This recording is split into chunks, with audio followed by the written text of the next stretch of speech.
Good morning, good morning सब लोग को गुड मॉर्निंग, सब लोग को गुड मॉर्निंग। बस एक बार क्लियर करिए कि वॉइस आ रही कि नहीं। देवेंद्र कुमार जी आप बताइए वॉइस आ रही कि नहीं आ रही। सब लोग एक बार कंफर्म करिए फिर आगे बढ़ते हैं। थोड़ा सा लेट हुआ मान रहे, पता नहीं क्यों लेट हो ही जा रहा है, इसके लिए सॉरी भाई। क्या चलिए ठीक है, तो गुड मॉर्निंग सब लोग आगे बढ़ाइए जल्दी से, बस एक बार कंफर्म करिए वॉइस आ रही है। गुड मॉर्निंग गुरुजी, गुड मॉर्निंग देवेंद्र जी ने बताया। चलिए वॉइस एक बार बताइए कैसा है। यस चलिए, तो अब हम सब लोग आगे बढ़ सकते हैं। काफी कुछ पिछले लेक्चर एक बार आप देख लेंगे फिर आप क्लास करेंगे तो बहुत बेहतरीन होगा।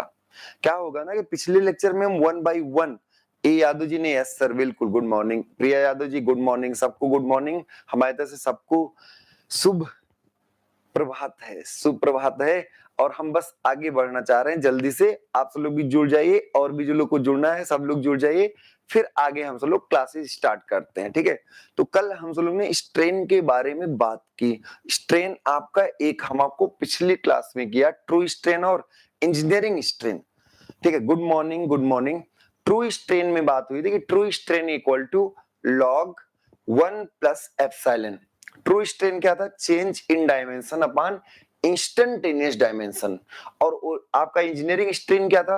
Change in dimension upon original या इनिशियल डायमेंशन। ये बात हुई थी। दोनों में रिलेशन भी हमने डेवलप कराया था जो आप याद कर लिए होंगे। रिलेशन क्या था आप याद किए होंगे, रिलेशंस नहीं याद किए तो फिर से रिवाइज करते रहे। Epsilon T true strain equal to LN LN log natural log जो कि बेस ई है 1 प्लस एप्सिलॉन है। ये हमने डेराइव भी करा दिया था, इसका डेरिवेशन भी हो गया था। इसके बाद एक और आया स्ट्रेन में, हम सब लोग ने पढ़ा स्ट्रेन में दो तरीके, लोडिंग के बेसिस पर दो तरीके का, एक नॉर्मल और एक आपका क्या आया था शियर। एक नॉर्मल है और एक क्या, शियर को ही टेंजेंशियल भी बोलते हैं। शियर को ही क्या बोलते हैं? टेंजेंशियल।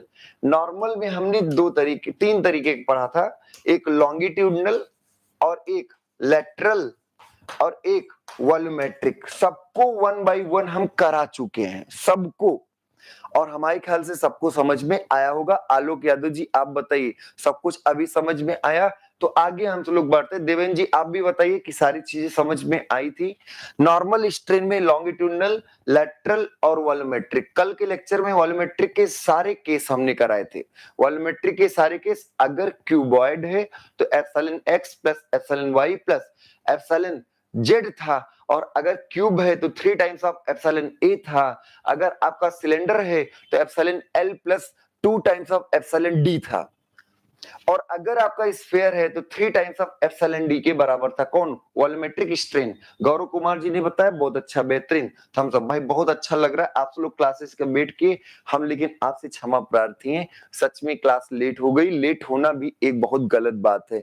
ठीक है, कोशिश कर रहे हैं कि आपकी क्लास, देखिए अभी तक ऐसा हुआ नहीं कि 10 बजे की क्लास 10:30 बजे की 10:30 पे शुरू हुई हो, इसलिए अभी हम कुछ कहने की स्थिति में नहीं है।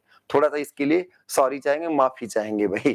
ठीक है, कोशिश जिस दिन से 10:30 पे हम आ गए उस दिन से हम आपसे भी रिक्वायर करेंगे कि आपको रेगुलर रहना ही पड़ेगा। ठीक है, तो अब खैर शियर स्ट्रेन की बात आई थी। शियर स्ट्रेन, बहुत ज्यादा हम समय नहीं बर्बाद करेंगे, आगे ही बढ़ेंगे। शियर स्ट्रेन, अब कोई एक ब्लॉक ऐसे है, आप इसको बहुत बेसिक तरीके से, कल इस पर हम बात कर ही रहे थे तभी छोड़ दिए थे, ऐसे है। इस पर आपने ऊपर की तरफ एक फोर्स F लगाया जो कि सरफेस के टेंजेंशियल है। आप खुद सोचिए कि आपने एक ऐसे ब्लॉक था, आप खुद सोचिए एक माचिस की डिब्बी आप ऐसे ले लीजिए, और माचिस की डिब्बी पर आप अपना हाथ ऊपर की तरफ रखें, ऐसे ऊपर की तरफ हाथ रखें और आगे बढ़े, और नीचे वाले को कहीं ग्लू से या कैसे भी चिपका दें। ग्लू से आप यहाँ फर्श पर क्या करें? चिपका दें।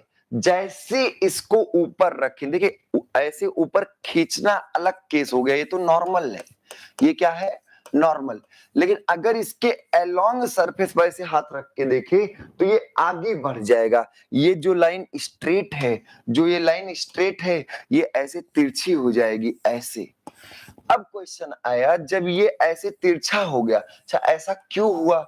क्योंकि आपने इसके टेंजेंशियल लोड लगाया। आप कोशिश, F बल इस सरफेस के हर एक पार्टिकल को, ये जो सरफेस है इसके हर एक पार्टिकल को ये आगे ले जाना चाहेगा। जो लाइन वर्टिकल थी वो तिरछी हो जाएगी और यही एंगुलर डिफॉर्मेशन ही क्या कहलाएगा, शियर स्ट्रेन। तो शियर स्ट्रेन आपका एक्चुअल में ये भी बताए हैं हम आपको, shear strain is measured in terms of angular deformation, और एंगुलर डिफॉर्मेशन डिग्री या फिर रेडियन में होगा, ये भी ध्यान रखिएगा। और शियर स्ट्रेन की वजह से क्या होता है, शेप बिगड़ता है, और नॉर्मल स्ट्रेन की वजह से क्या बदलता है, साइज बदलता है। तो ये बातें हो गई। अभी फाई कैसे निकाला जाए, तो अगर ये क्या हो, ये डेल्टा डिफॉर्म हो और ये डिस्टेंस y हो, तो यहां पर फाई का मान जो होगा वो डेल्टा अपान क्या होगा, y। फाई का मान क्या होगा, डेल्टा अपान y होगा। ये ध्यान रखिएगा। कैसे देखिए, कई बातें हैं। फाई बहुत छोटा होगा तो टेन फाई और साइन फाई बराबर होंगे, tan phi sine phi phi के बराबर होंगे। कल ये लिखा भी था, फाई इज इन रेडियन, याद है? सब लोग बताइए, कल याद है कि अगर एंगल बहुत छोटा हो, तो angle equal to sine phi होता है, angle equal to tan phi होता है, बशर्ते phi is in radian. Phi किस में होना चाहिए, रेडियन में। दिमाग में रखिएगा, फाई किस में होना चाहिए, रेडियन में। ठीक है, आगे तो ये हो गया। तो जब टेन फाई लगाओगे तो टेन फाई का मतलब क्या हुआ, एक ऐसे ट्रायंगल है, ऐसे ये हुआ डेल्टा और ये हुआ वाई, और यहां पर ये 90 और ये फाई। तो टेन फाई लगाओगे तो लंबटे आधार, लंबटे परपेंडिकुलर अपान बेस, तो डेल्टा अपान वाई कर सकते हैं।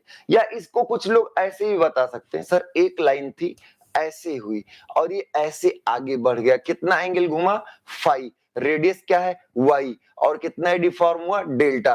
तो कोण बराबर फाई इक्वल टू क्या होगा, चाप बटे त्रिज्या। ऐसे भी बताया जा सकता है, जैसे भी आपको समझ में आए, जैसे समझ में आई बात। एंगल इक्वल टू क्या होगा, आर्क अपान रेडियस, आर्क अपान रेडियस। ये तो आप कई लोग पढ़े होंगे, कोण बराबर चाप बटे त्रिज्या। एकदम समझ में आ रहा है? अगर समझ में आया तो लाइक कर दीजिए और थम्स अप करके बताइए, फिर हम आगे बढ़ते हैं। बताइए सब लोग, बताइए एक बार क्लियर करके बताइए। वीडियो भी लाइक करें और उसके बाद फिर सब लोग क्या करेंगे, थम्स अप करके, जिससे हम आगे भी बढ़ते रहें। ठीक है, यस सर आलोक जी ने भी। रेगुलर थोड़ा सा क्लास रहिएगा, हम रेगुलरिटी मेंटेन तो किए हैं, अभी पंक्चुअलिटी जरूरी है। ठीक है, पंक्चुअलिटी जरूरी, आ रहे हैं, परेशान ना होइए।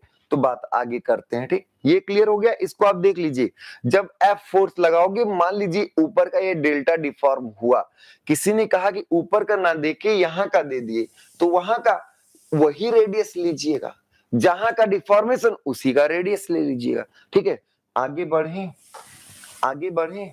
तो अब ये चैप्टर का नाम था simple stress and strain. Simple stress and strain हम आपको पढ़ा रहे थे, जिसमें स्ट्रेन के बारे में हम सब लोगों ने बात कर ली। सारी स्ट्रेन हो गया, types of strain according to loading हो गया, लॉन्गिट्यूडनल आपका डेल्टा एल अपान एल हो गया, लेटरल डेल्टा डी अपान डी हो गया, और ये आपका डेल्टा वी अपान वी हो गया।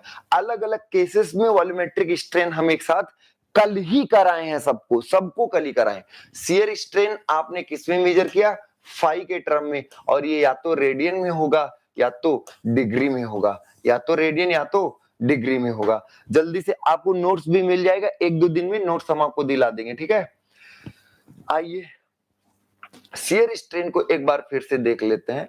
शियर स्ट्रेन, अब इसकी मीनिंग क्या है, when a tangential force is applied on any material, जब किसी मटेरियल पर क्या करते हैं, टेंजेंशियल फोर्स अप्लाई करते हैं।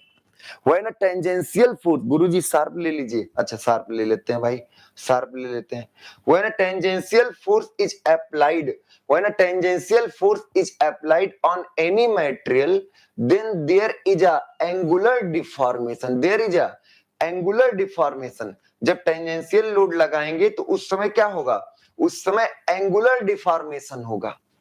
तो there is a angular deformation, the tangent of this angular deformation is called shear strain. तो जब आप टेंजेंशियल लोड लगाओगे तो एंगुलर डिफॉर्मेशन होगा और इसका tan थीटा जो कि शियर स्ट्रेन के बराबर होगा, और थीटा क्या है, एंगुलर डिफॉर्मेशन, और यहाँ पर डेल्टा डेल्टा क्या हो जाएगा, phi equal to delta by L, phi equal to delta by L. तो ये बात हम करा भी चुके हैं। एक बात और ध्यान से सुनिए, अगर कोई क्वेश्चन न्यूमेरिकल आ गया कि ऐसे कोई मेंबर था, ये 100 mm का था, और जैसे ही आपने टेंजेंशियल लोड लगाया, जैसे ही आपने क्या लगाया, टेंजेंशियल लोड कुछ F लगाया, अब कितना लगाएंगे क्या करेंगे वो बात का विषय है।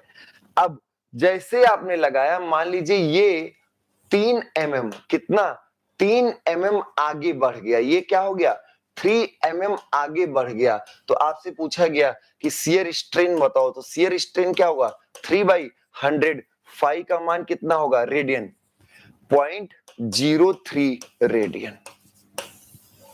ऐसे क्वेश्चन आएंगे एकदम आसान आसान, बात समझ में, आसान आसान क्वेश्चन आएंगे कि ये मान लीजिए कि 3 mm आगे बढ़ गया और इसका ये हाइट क्या है 100 mm है, तो शियर स्ट्रेन बताइए, तो शियर स्ट्रेन क्या होगा 3 आगे क्या डेल्टा अपान वाई।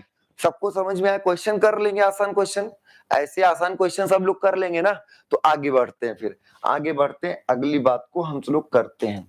एक आता है स्ट्रेच रेशियो, ये बहुत कम लोग जानते हैं लेकिन हाँ पूछा जाने लगा है। स्ट्रेच रेशियो, स्ट्रेच रेशियो क्या होता है भाई, आपके हिसाब से स्ट्रेच का मतलब क्या होता है? स्ट्रेच का मतलब खिंचाव, स्ट्रेच का मतलब क्या है, खिंचाव। अब कोई मान लीजिए एल लंबाई का मेंबर था, एल नॉट लंबाई का कोई मेंबर था, और हम उसको कस के पकड़ के उसको क्या किए, ऐसे कुछ एल डैश कर दिए, उसकी लंबाई क्या कर दिए, एल डैश कर दिए। बात समझ में, कोई एल लंबाई का मेंबर था, खींच के कस के खींच के एल डैश लंबाई कर दी। अब क्वेश्चन ये है कितने गुना आपने बड़ा बना दिया। भाई आपसे कोई पूछे कितना खींचे, तो आपने कहा कि सर उसका डबल कर दिए, जो भी था उसका डबल कर दिए। तो ध्यान रखिए कितने गुना, कितने गुना, इस स्ट्रेच रेशियो को लेमडा दिखाते हैं, और कितने गुना कैसे पता चलेगा, एल फाइनल अपान एल इनिशियल। फाइनल लेंथ और इनिशियल लेंथ के रेशियो को आपको ऐसे खींचे तो कितने गुना कर दिए, गुना पता चलेगा फाइनल लेंथ और इनिशियल लेंथ के रेशियो से। The ratio of final length upon initial length is known as stretch ratio. Clear हो गया, क्लियर हो गया सब लोग बताइए, एकदम समझ में आया। तो स्ट्रेच रेशियो क्या है, कुछ नहीं है, stretch ratio is the ratio of final length to the initial length. बात समझ में आई, आगे बढ़ते हैं, आगे बढ़ते हैं। अब अगर कोई क्वेश्चन कि इसी में हम आपसे पूछे स्ट्रेच रेशियो क्या होता है, आपने कहा गुरुजी स्ट्रेच रेशियो है क्या, final length upon initial length, एकदम बेसिक। अब स्ट्रेच रेशियो को लेमडा से दिखाए, फाइनल लेंथ जो होगा वो इनिशियल से चेंज अगर ऐड कर दिया जाए तो ऐसे मिलेगा। भाई फाइनल लेंथ क्या होगा, फाइनल लेंथ होगा initial length plus delta L, change in length, initial length plus change in length. तो यहां पर लेमडा का मान क्या आ जाएगा, 1 plus delta L upon L not, 1 plus delta L upon L not. Clear हो गया, और लेमडा के बाद यही आ गया 1 plus delta L upon L not ही तो इंजीनियरिंग स्ट्रेन है, यही क्या है इंजीनियरिंग स्ट्रेन। तो ये क्या आ गया 1 प्लस एप्सिलॉन, बहुत important formula. Stretch ratio equal to, stretch ratio equal to 1 plus epsilon. कुछ नहीं करना है, क्या करना है, final length upon initial length, और स्ट्रेच रेशियो क्या होगा, final L nought plus delta L upon L nought, और एल नॉट जब भाग किए तो 1 प्लस डेल्टा, और यही क्या है स्ट्रेन है। कौन सी स्ट्रेन, इंजीनियरिंग स्ट्रेन, या फिर इसी को नॉट सिंपली हम क्या बोल सकते हैं स्ट्रेन। तो स्ट्रेच रेशियो इक्वल टू होगा 1 प्लस एप्सिलॉन, इसको भी मार्क रखिएगा। ऐसे अगर आपको याद हो तो ट्रू स्ट्रेन होता है ln 1 प्लस एप्सिलॉन, और ये ट्रू स्ट्रेन जो होगा वो क्या होगा ln लेमडा। लेमडा क्या है, लेमडा क्या है स्ट्रेच रेशियो है, लेमडा क्या है स्ट्रेच रेशियो। पूरी बात समझ में आई, एकदम क्लियर समझ में आ रहा है। तो अब हम सब लोग आगे भी बढ़ेंगे। एक क्वेश्चन आप बताइए कि कोई भी बार था, वो L लंबाई का था, इसको खींच के इसकी लंबाई 2L कर दी गई। किसी बार, इस क्वेश्चन को आप बताएंगे, किसी बार को L लंबाई से खींचकर 2L कर दिया गया, और अगर 2L कर दिया गया तो पहला क्वेश्चन स्ट्रेच रेशियो बताइए। पहला क्वेश्चन सब लोग बताएंगे, स्ट्रेच रेशियो बताइए। स्ट्रेच रेशियो, स्ट्रेच रेशियो बताइए। स्ट्रेच रेशियो आपके हिसाब से क्या होगा? तो लेमडा इक्वल टू क्या होने वाला, क्या आने वाला आंसर? सब लोग बताइए लेमडा का आंसर। स्ट्रेच रेशियो क्या, समझ में आया क्वेश्चन? किसी भी बार को, किसी भी वायर को खींच के क्या कर दिया गया? 2L कर दिया गया। खींच के क्या कर दिया? 2L। जैसे आप क्या करते, जितना ज्यादा खिंचाव कर सकते हैं उसी को आगे हम बताएंगे डक्टिलिटी। जिसको जितने गुना ज्यादा खींच सकते हैं वो ज्यादा डक्टाइल हो जाएगा। ठीक है, तो डक्टिलिटी की बात करेंगे तो आपका स्ट्रेच रेशियो है क्या भाई? स्ट्रेच रेशियो देवेंद्र कुमार ने आंसर दिया, बहुत बेहतरीन आंसर दिया है। तो स्ट्रेच रेशियो क्या है? फाइनल लेंथ जो कि 2L है और इनिशियल लेंथ जो कि L है, तो इक्वल टू क्या आ गया? 2। ये स्ट्रेच रेशियो। दूसरा अगर हम आपसे पूछे कि इंजीनियरिंग स्ट्रेन बताओ, तो इंजीनियरिंग स्ट्रेन क्या होगा? लेमडा माइनस 1 से निकाल लो, 1 आएगा। या इंजीनियरिंग स्ट्रेन क्या है? डेल्टा L अपान L निकाल लो, तो ये क्या आएगा? 2L माइनस L अपान L, और ये भी क्या आएगा? 1 आएगा। तो दूसरा इंजीनियरिंग स्ट्रेन कितना आएगा? 1। ट्रू स्ट्रेन कितना आएगा? देवेंद्र कुमार बताइए, ट्रू स्ट्रेन कितना? शिवांगी चौधरी जी आपने भी बताया, बहुत बहुत धन्यवाद। तो कितना आया? 2 आया। बहुत बेहतरीन परफॉर्म कर रहे हैं, मेहनत कर रहे हैं आप रेगुलर, आपका सिलेक्शन बिल्कुल हो जाएगा। बस थोड़ा सा पंक्चुअलिटी बनाए रखिएगा। अगर आपसे कोई बोले ट्रू स्ट्रेन क्या होगा, देवेंद्र कुमार जी का तुरंत आंसर आया, बहुत बेहतरीन। फास्ट भी चलना जरूरी है। तो ट्रू स्ट्रेन क्या होगा? ट्रू स्ट्रेन होगा ln लेमडा या फिर ln 1 प्लस एप्सिलॉन, चाहे जैसे कर लीजिए। तो ये क्या आ जाएगा? ln 2। अब सोचिए, एक ही क्वेश्चन से आपने सब कुछ समझ लिया, सब कुछ क्लियर हो गया।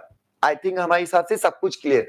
अगर यही लंबाई 2 टाइम्स ना करके 3 टाइम्स आ जाता तो भी आप कर लेते।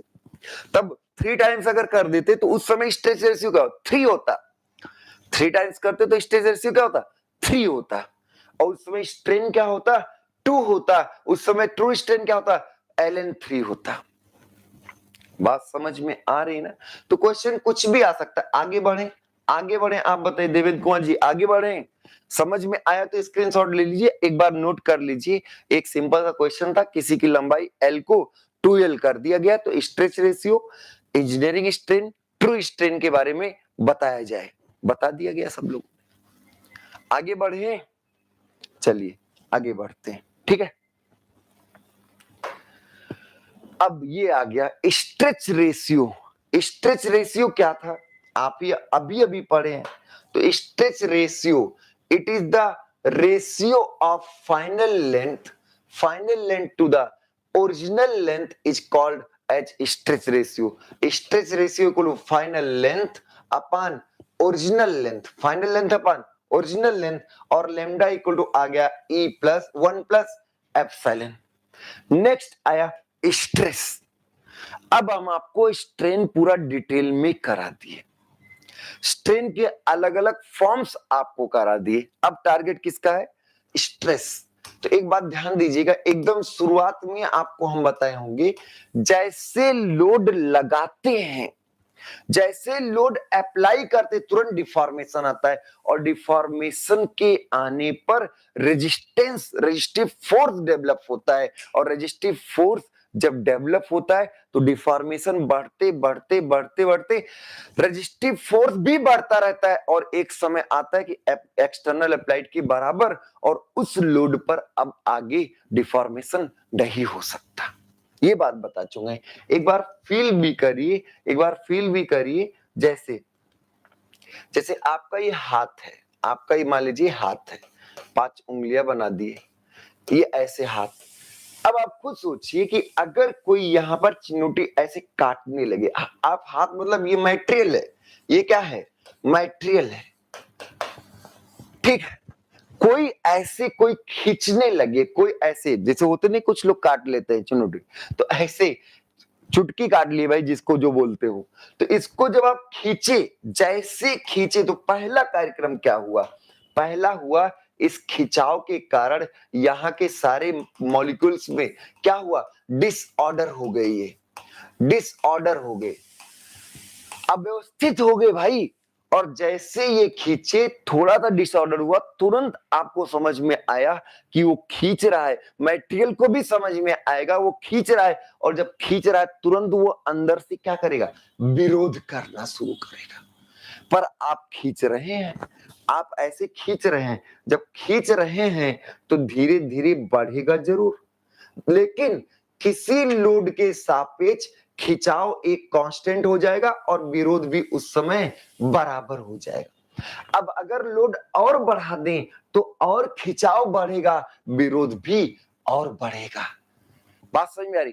अब इसी में अंदर विरोध हमेशा रिवर्स आएगा।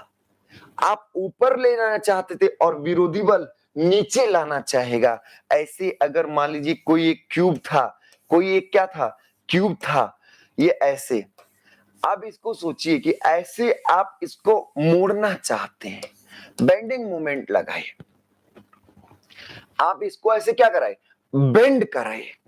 अब जब बेंड कराए तो क्या होगा, यहां पर एक सेक्शन आपने देखा ऐसे, यहां पर आपने क्या देखा, एक सेक्शन, इस सेक्शन के ऊपर और नीचे, इस सेक्शन के जितने नीचे वाले मॉलिक्यूल्स हैं, क्या आप उन सब मॉलिक्यूल्स को उधर ऐसे अपनी तरफ खींचना चाहते हैं, क्या ऐसे खींचना चाहते हैं, और क्या इन सब मॉलिक्यूल्स को, इन सब मॉलिक्यूल्स को आप क्या करना चाहते हैं, इन सब मॉलिक्यूल्स को आप दबाना चाहते हैं। तो जब आप सेक्शन बनाएंगे, जब फ्री बॉडी डायग्राम बनाएंगे तो ऐसे आया, ये ऐसे, आपने इधर M लगाया, आपने इधर क्या किया, M लगाया ऐसे, ये M तो आपने अप्लाई किया है।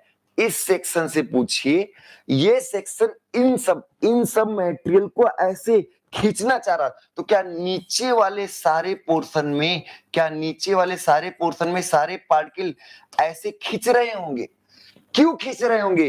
क्योंकि ये उसके पार्टिकल को खींचना चाहता है, तो ये उसके पार्टिकल को, और ऐसे ऊपर वाले सारे पार्टिकल, ऊपर वाले सारे पार्टिकल क्या होंगे, इसको दबाना चाहते हैं, तो ये भी तो ऐसे दबा रहा होगा इस सरफेस पर।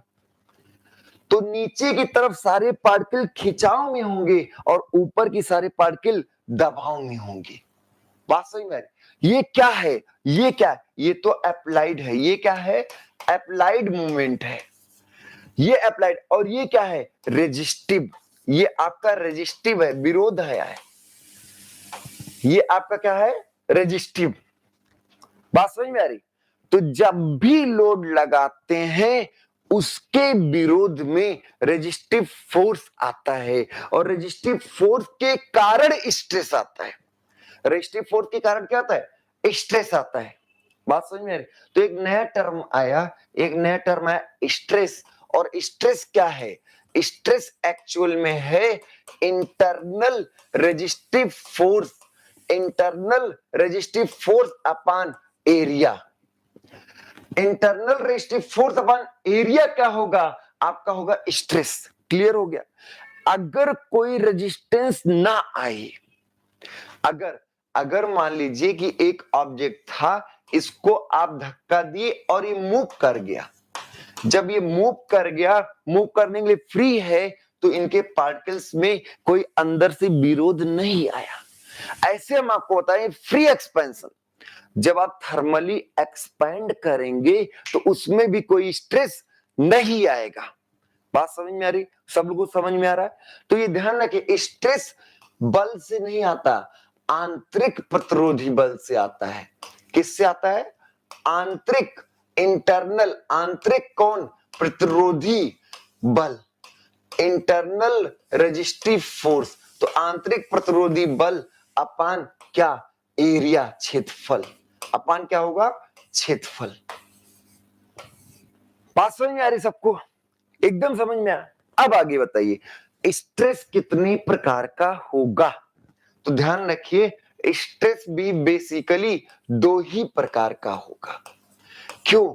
स्ट्रेस, अच्छा एक बात बताइए स्ट्रेस आपका क्या है? Internal restive force upon area.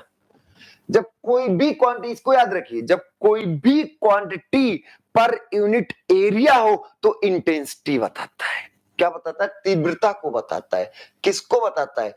तीव्रता, इंटेंसिटी को बताता है। किसकी इंटेंसिटी? किसकी यहां पर इंटेंसिटी है? तो ये आंतरिक प्रतिरोधी बल की इंटेंसिटी है। अगर हम आपसे बोल दें energy upon area, energy upon area, तो ये जान लीजिए ये क्या है? एनर्जी इंटेंसिटी है। ये क्या है? एनर्जी इंटेंसिटी है। ये ध्यान रखिएगा पर यूनिट एरिया जितने टर्म्स होते हैं वो क्या होते हैं? Energy intensity. मतलब अगर आपसे कहे मास अपॉन एरिया, तो मास अपॉन एरिया क्या होगा? मास intensity.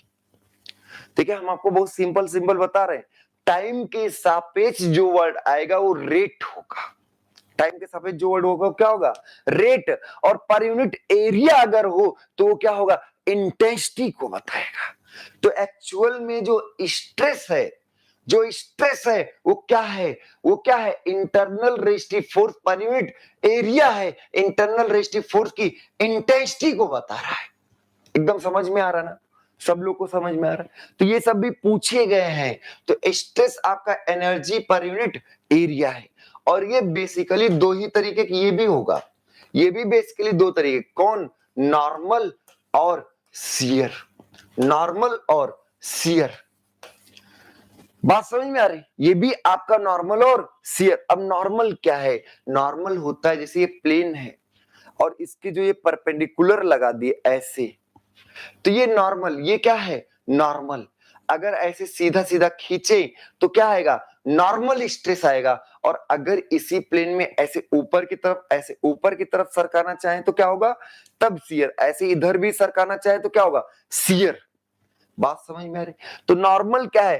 Perpendicular to the cross section. Cross section के क्या होगा? परपेंडिकुलर। और ये क्या होगा? Tangential to the cross section. अब इसमें भी दो तरीके का, एक आपने डायरेक्ट लगा दिया, एक क्या लगा दिया? डायरेक्ट। जैसे आपका ये एरिया है, ऐसे आपने इधर से डायरेक्टली ऐसे प्रेस कर दिया तो डायरेक्ट स्ट्रेस। डायरेक्टली प्रेस कर दिए तो क्या हो गया? डायरेक्ट। अच्छा डायरेक्टली प्रेस ही कर सकते हैं क्या? खींच नहीं सकते क्या? डायरेक्टली इसको खींच भी सकते हैं। तो ये आपका दो तरीके का हो गया। ये आपका क्या हो गया? दो तरीके का हो गया। कैसा दो तरीके का? कैसा दो तरीके? तो ये आपका टेंसाइल भी हो सकता है और कंप्रेसिव भी हो सकता है। डायरेक्ट टेंसाइल भी हो सकता है, डायरेक्ट कंप्रेसिव। स्ट्रेस कितने देंगे? नॉर्मल। स्ट्रेस आता क्यों है? इंटरनल रेस्टिव फोर्स के कारण। और आपका ये हो गया direct, direct tensile, direct compressive. और एक होता है इनडायरेक्ट जिसको हम बेंडिंग कहते हैं। जिसको हम क्या कहेंगे? अच्छा बेंडिंग जब भी होगा तो नॉर्मल स्ट्रेस ही डेवलप करेगा। एक बात सोचिएगा, अभी हमने इस डायग्राम को बनाया था, अभी जब आप इसको बेंड, आप इरेजर खरीद के उसको देख सकते हैं, जब आप इसको बेंड कराना चाह रहे हैं, जैसे आप इसी को ऊपर की तरफ बेंड कराना चाह रहे हैं, तो नीचे के सारे फाइबर में खिंचाव जो प्लेन के परपेंडिकुलर है, खिंचाव जो क्या है? प्लेन के परपेंडिकुलर है, इसलिए बेंडिंग नॉर्मल ही डेवलप करता है। हाँ ये है कि बेंडिंग कुछ पोर्शन में कंप्रेसिव और कुछ पोर्शन में टेंसाइल साथ साथ डेवलप करता है, पर बेंडिंग नॉर्मल ही डेवलप करता है। बात समझ में आ रही? तो स्ट्रेस में बेंडिंग नॉर्मल में डायरेक्ट भी हो सकता है और बेंडिंग भी हो सकता है। पूरा समझ में आया? एक बार थम्स अप करके बताइए पूरा समझ में आया। फिर हम आगे बढ़ते हैं, फिर हम शियर को लेके आते हैं। सब लोग बताइए पहले थम्स अप, एक दो लोग तो कम से कम क्लियर करो जिससे हम आगे तो बढ़े। प्रिया यादव जी ने बहुत अच्छा, धन्यवाद। तो आप बताइए बेंडिंग आपको क्लियर। नॉर्मल स्ट्रेस दो तरीके, मतलब एक एक करके सबको पढ़ेंगे, डायरेक्ट वाला भी पढ़ेंगे, बेंडिंग वाला भी पढ़ेंगे, पर अभी तो धीरे धीरे चलेगा ना। तो अब क्वेश्चन आया शियर। शियर कहीं एक्चुअल में देखा हो तो आप लोग फील करें। अगर आपसे हम पूछें क्या आपने कैंची देखा है? तो शायद सबने देखा ही होगा। कैंची, जब कैंची से एक प्लेट को आप कट करना चाहते हैं, एक ऐसे प्लेट है, पेपर मान लो यार, पेपर को ऐसे कैंची से कट करना चाहते हैं, एक बार फील करिएगा, ध्यान दीजिएगा, क्या दोनों एजेस, कैंची के दोनों एज जो होते हैं, कैंची के जो दोनों एज होते हैं, कैंची का दोनों एज जो होगा वो आपका, ध्यान दीजिएगा, कैंची का दोनों जो एज होगा वो एकदम एग्जैक्टली ऊपर नीचे होता है क्या? ध्यान से देखिएगा, क्या आप दोनों एग्जैक्टली ऊपर नीचे ऐसे जब कट किए ऐसे, क्या एग्जैक्टली ऊपर नीचे की थोड़ा सा तिरछा होता है, थोड़ी सी क्लियरेंस होती है, थोड़ी सी क्लियरेंस। तो जब आप कैंची से किसी पेपर को ऐसे होल्ड करेंगे तो एक तरफ ध्यान रखिएगा, एक तरफ ऐसे नीचे ऊपर वाले आर्म से नीचे दबाएंगे और नीचे वाले आर्म से ऊपर दबाएंगे, और दोनों एक ही लाइन में नहीं होता। इसको आप ऑब्जर्व कर लीजिएगा, दोनों के बीच में इसका लाइन ऑफ एक्शन अलग, इसका लाइन ऑफ एक्शन अलग, तो बहुत ज्यादा क्लियरेंस नहीं होता। इतना हम सेपरेशन दिखाएं केवल आपके समझने के लिए, पर सेपरेशन जब नहीं है, जब कैंची से इसे प्रेस किया गया, जब इसको प्रेस किया गया और ऐसे ऊपर उठाया गया, तो ये कहेगा इतना पोर्शन से चल भाई ऊपर, और ये कहेगा इतने से चल भाई नीचे। तो क्या यहां पर ऐसे सरफेस सड़क के नीचे आएगा? सड़क के नीचे आएगा कि नहीं, आप बताइए। ऐसे कैंची से तो क्या ये सड़क के नीचे आएगा? तो सड़कने मतलब क्या हुआ? शियर। तो कैंची में जो कटिंग करते हैं वो शियर फेल्यूर होता है। वो क्या होता है? शियर फेल्यूर होता है, शियर की वजह से कट करते हैं, ध्यान रखिएगा। ऐसे ऐसे एक दो बातें और क्लियर हो गई ना कैंची वाली बात। तो ये डायरेक्टली शियर है, ये क्या है? डायरेक्टली। अभी एक दो बातें और, ट्रैक्टर ट्रॉली से आपने पिन द्वारा कनेक्ट किया, ये ट्रैक्टर का, ये इधर ट्रैक्टर है, ये क्या है? ट्रैक्टर, और यहां पर एक आई लिए कौन आया? ट्रॉली। इधर क्या आया? ट्रॉली। ठीक है, इसमें आपने क्या इंसर्ट किया? इसमें आपने क्या इंसर्ट किया? एक पिन, और इस पिन का इधर हेड है, इधर सेफ्टी के लिए एक पिन लगा दी। ये आपका पिन है। अब आप इस पिन से पूछेगा, ये थोड़ा सा मोटा आई होता है, ध्यान रखिए, इस पिन से पूछिए क्या हाल है, तो ये पिन आएगा और कहेगा ये हेड है। ये क्या है? हेड है।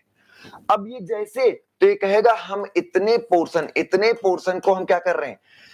आप खुद सोचिए, जब ट्रैक्टर आगे बढ़ेगा ट्रॉली इधर विरोध करेगा, लेकिन हाँ ट्रैक्टर खींच ले जाएगा, वो सही बात। पर आप बताइए, ये जो पिन है, ये जो पिन है, इसको ऊपर और नीचे, ऊपर और नीचे, क्लियर कर लीजिए, ऊपर और नीचे इस पिन को क्या ट्रैक्टर ऐसे खींच रहा होगा? क्या ट्रैक्टर ऐसे खींच रहा होगा? और बीच में ट्रॉली, बीच में ट्रॉली ऐसे इधर की तरफ खींच रही होगी। आपको सोचिए, ऐसे ट्रैक्टर आगे खींचेगा और ट्रॉली उस साइड खींचेगी, और ट्रॉली का कनेक्शन बीच में है ना। अब यहां पर पिन यहां से और यहां से, ध्यान दीजिएगा, पिन यहां से और यहां से। अगर ये पिन मोटा सा है, ऐसे थोड़ा मोटा ही बनाए तो फील और अच्छा आएगा। ये ऐसे है, ये ऐसे है, नीचे ऐसे है, ये ऐसे है, और यहां पर इधर रेजिस्टेंस ऐसे है। तो क्या ये यहां से सरक सकता है? ऐसे ये आपका क्या सरक सकता है? हाँ गुरुजी, ये सरक के ऐसे हाथ में आ जाएगा। बात समझ में आया? बिल्कुल क्लियर हुआ। तो ये क्या हुआ? ये डायरेक्ट शियर का एग्जांपल। ये क्या हुआ? डायरेक्ट शियर का एग्जांपल। डायरेक्ट शियर जो होते हैं, डायरेक्ट शियर आपका कैंची वाला भी एग्जांपल, डायरेक्टली सरकाना चाहते हो एक दूसरे को। किसको? डायरेक्टली एक दूसरे को सरकाना चाहते हैं। ऐसे पिन में आप डायरेक्टली उधर सरकाना चाह रहे हैं। ठीक है देवेंद्र जी, आप बताइए, समझ में आया? डायरेक्ट शियर समझ में आया? तो शियर भी दो तरीके का, शियर भी आपका दो तरीके का, शियर कहेगा हमारा भी दो तरीके। अब शियर दो तरीके कौन? शियर दो तो ये डायरेक्ट होगा और एक इनडायरेक्ट, जिसको हम टॉर्सनल कहेंगे, जिसको हम क्या कहेंगे? टॉर्सन, जिसको हम टॉर्सन। तो टॉर्सन की वजह से भी शियर आएगा, डायरेक्ट भी शियर आएगा, डायरेक्ट और टॉर्सनल शियर। क्लियर? अब टॉर्सनल को आप सोचिए, टॉर्सनल शियर को भी सोचिए एक बार देखिए। आज रफली आप सारी चीजें समझ लीजिए। ऐसे है, आपने यहां पर ऐसे घुमाना, कोई बीम था, कोई ऐसे सर्कुलर मेंबर था, इसको आप ऐसे घुमाना चाहते हैं। ऐसे क्या करना चाहते हैं? घुमाना चाहते हैं। अब अगर ध्यान से सोचो गुरुजी, तो ध्यान से, ये एक ऐसे सर्किल है, यहां पे क्रॉस सेक्शन क्या है? सर्किल। क्या सर्किल में मल्टीपल लेयर्स हैं? ऐसे एक के बाद एक लेयर, एक के बाद एक लेयर, एक के बाद एक लेयर। तो पहली बात कि ये जो बाहर ऐसे पकड़ के, जो ऐसे बाहर पकड़ के ऐसे घुमाए हो, तो क्या एक लेयर के ऊपर एक लेयर सरकाना चाहते हो? पहला, क्या एक लेयर के ऊपर एक लेयर सरकाना चाहते हो? आप बताओ, एकदम ईमानदारी से बताओ, सब लोग बताओ।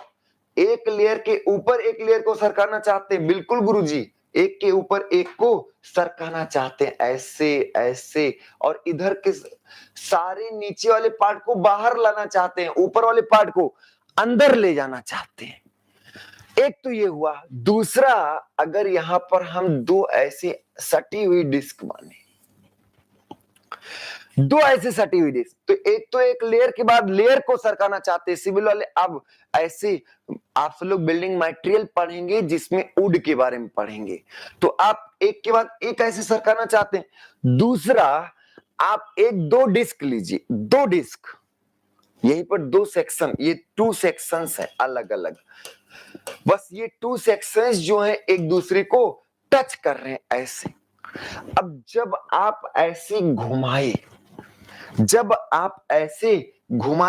तो आप बताइए, इस वाले डिस्क को इसके ऊपर, इसकी कोशिश होगी कि तुम सरक, और क्या ये इसके विरोध में आएगा?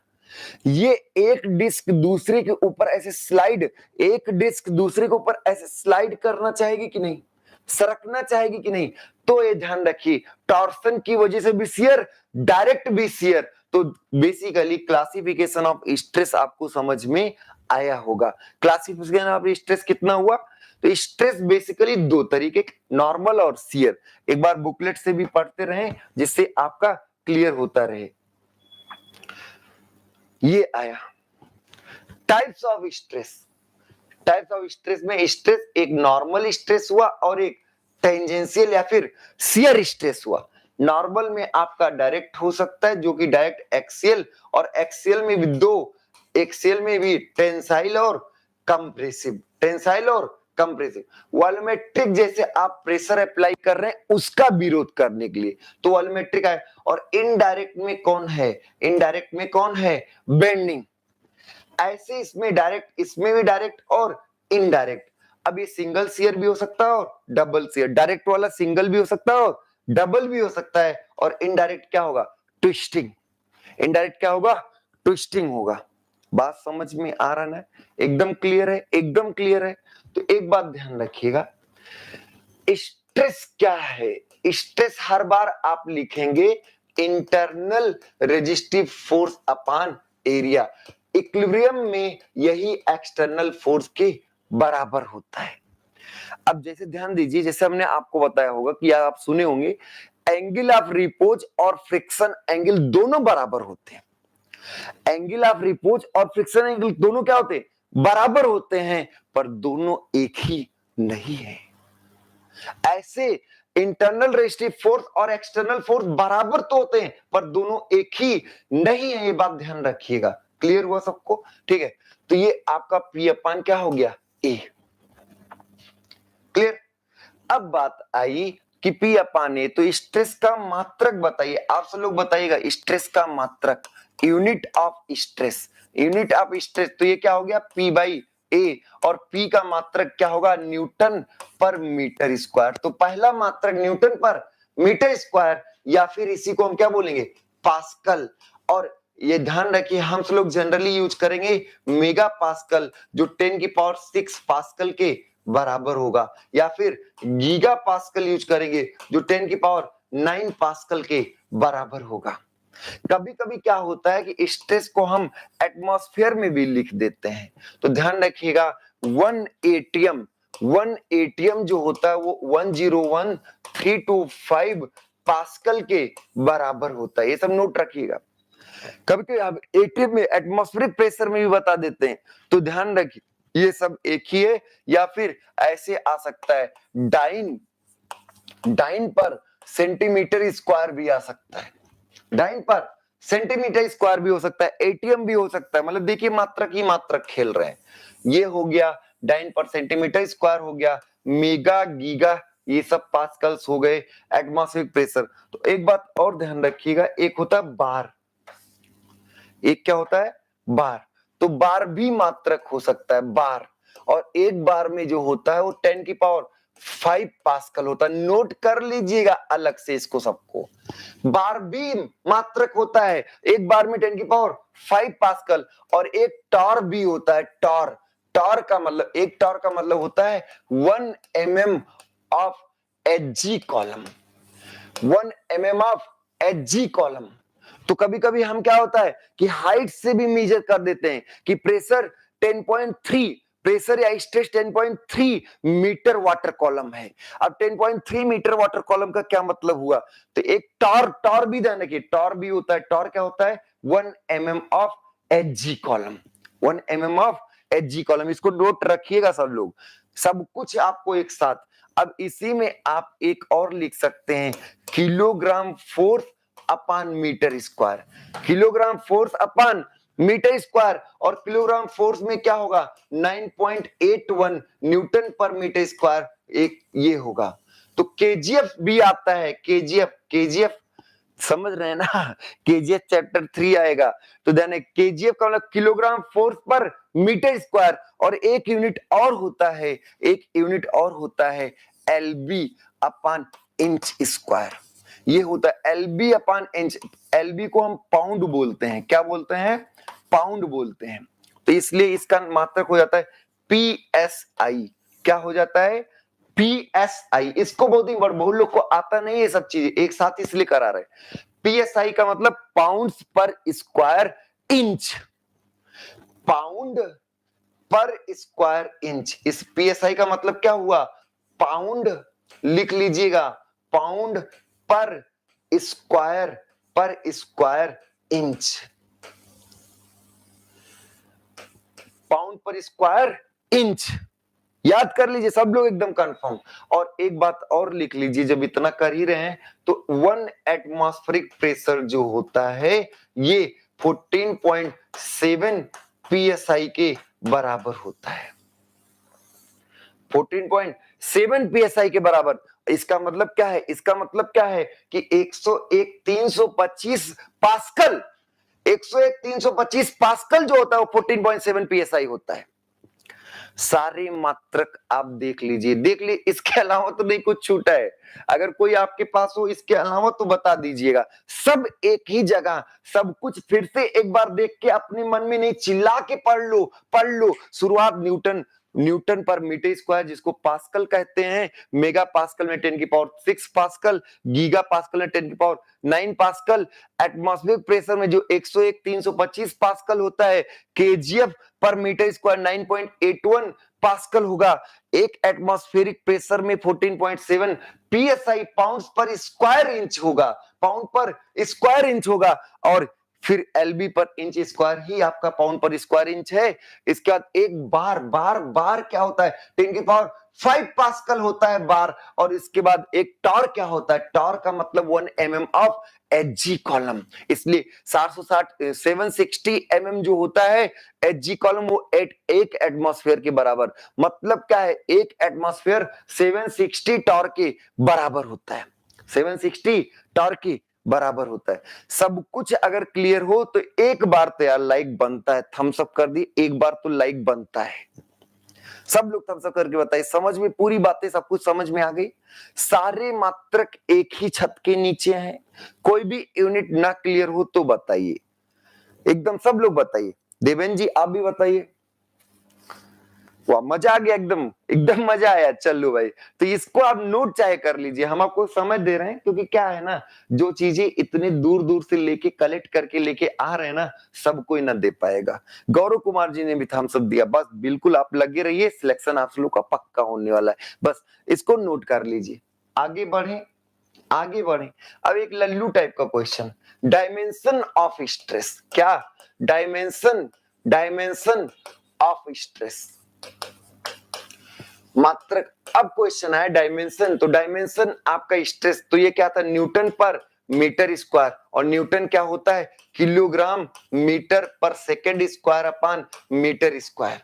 तो यहां से आएगा, क्या आएगा, M L T minus two upon L2, और ये आप ऐसे लिखेंगे तो यहां से क्या आएगा, M L minus one T minus two, M L minus one T minus two. तो ये आपका डायमेंशनल फार्मूला है, ये भी पूछा जाने लगा है, M L minus one T minus two. अब एक आपके लिए क्वेश्चन जो कल आते ही पूछेंगे, बस एक आपके लिए क्वेश्चन, क्या क्वेश्चन है कि प्रेशर और स्ट्रेस में डिफरेंस बताइए। आप सब लोग बताएंगे the difference between pressure and stress. एक दो अगर आता हो तो लिख दो, अभी लिख दो, pressure, difference between pressure and stress, जो आता हो लिख दो, नहीं तो फिर हम कल इस पर बात करेंगे। लेकिन हाँ, हम अभी कुछ चीजें क्लियर कर लेते हैं कि क्या क्या हम सब लोगों ने पढ़ा। इन सब चीजों को क्या डेली का डेली सेव करा के भेजा जाए, कि एक साथ, एक बार हम आपसे कुछ राय लेना चाहेंगे, क्या एक साथ पूरा पीडीएफ पहले चैप्टर 1 का भेज दिया जाए, कि आपको जो डेली हम पढ़ा रहे हैं उसको आपको भेजें। हम तो यही चाहेंगे जो पढ़ा रहे हैं उसका नोट्स आप खुद लिखें तो अच्छा रहेगा, और हम आपको जो पढ़ा रहे हैं पीपीटी वो आपको हम दे देंगे। तो आप बताइए कि आपको जो हम ये लिखा रहे हैं इसको सेव करके भेजें, जो यहां लिखा रहे हैं इसको सेव करा के भेजें, कि आप सब लोग नोट्स बना रहे होंगे, कम से कम इंपॉर्टेंट चीजें नोट कर रहे होंगे, और एक आपको जो मेन पीपीटी है वो तो मिलेगा ही मिलेगा। अरे कुछ तो बोलो, मुंह तो खोलो, बोथ चाहिए, आज वाला भी चाहिए, वो भी चाहिए। अच्छा, नोट्स बना रहे हैं गुरु, अच्छा। देखिए, कुछ आप लिखते पढ़ते रहेंगे तो बेहतर रहेगा। आप बताइए पीडीएफ कितना पढ़ेंगे, पीडीएफ कितना पढ़ेंगे, पीडीएफ बहुत ज्यादा कंटेंट दुनिया भर में पड़ा हुआ, बस ये पीडीएफ में हम आपको जो क्वेश्चन देंगे वो सॉल्व कर लिए, सोम की ऐसी तैसी, सोम पूरा पूरा हो जाएगा, बस क्वेश्चन आप सॉल्व कर लीजिएगा, ठीक है। तो क्वेश्चन भी आप बहुत ईमानदारी से करेंगे, थोड़ा सा हम लोग और पढ़ लेते हैं, इसको भी हम सेव करा के आपको आज ही टेलीग्राम चैनल में भेजवा रहे हैं, आज ही भेजवा रहे हैं, टेंशन मत लीजिए। ये स्ट्रेस रेशियो तक हो गया था, स्ट्रेस रेशियो के बाद आया था इंजीनियरिंग स्ट्रेस। तो इंजीनियरिंग स्ट्रेस इसी का दूसरा नाम है भाई, जैसे आपका नाम घर का कुछ और है, और घरवाली के लिए कुछ और है, और बाहर वालों के लिए कुछ और है, ठीक है।